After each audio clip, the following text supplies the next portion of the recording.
बस गई बाबू यो महावीरा घरिया में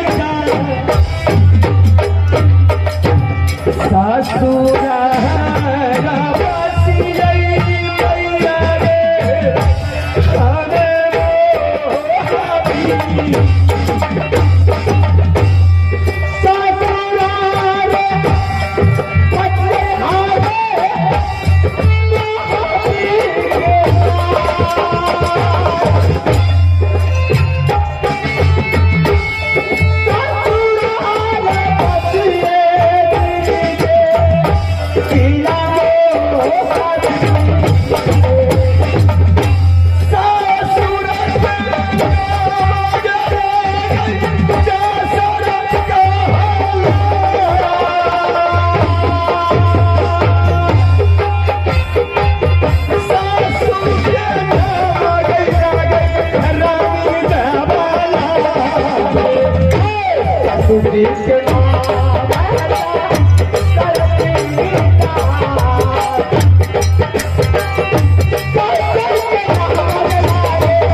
तो आप लोग मेरा शक्ल सही जान गए हैं मैं कौन हूँ। अगर नहीं पहचानते हैं तो मैं आप लोग को अपना परिचय बताता हूँ। सब जाने से तो मेरा ही नाम है मामा माहिर और मेरा ही घर है उड़ियल किला। मास्टर है बाबू साहब मास्टर जी जब तक मैं झगड़ा नहीं लगाता हूँ अच्छा तब तक मेरे पेट का दूध अभी तक नहीं पचा है। नहीं पता है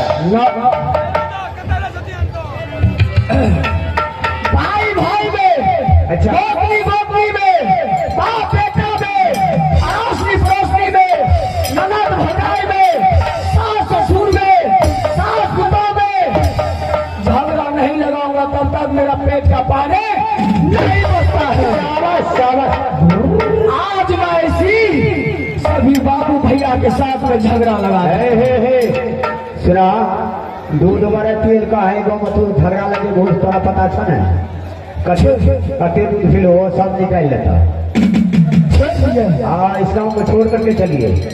चलिए आज मैं इस सिरौना गांव को छोड़ देता हूँ। आज मेरा पता बताता है महुआ वाला राज से झगड़ा लगाना चालू करूंगा। ये न हुआ जिस दिन भगवान की दया से मेरे पास 151 बेटा था जिसमें से 150 बेटा का भूतल सिंह पंजा तोड़ करके फेंक दिया। उसी दिन मैं अपने दिल में तमन्ना मान लिया है माँ दुर्गा जब तक मैं रुद्र सिंह से बदला नहीं लूंगा तब तक मैं सुख चैन का नींद नहीं लूंगा। आज मैं वही मोहब्बा करा जाता हूँ। साबिर मोहब्बा करा था छतरी को तरफा तरफा करके अभी से लेकर के सुबह तक नहीं जान मार या मेरा नाम नहीं उड़ेल दे।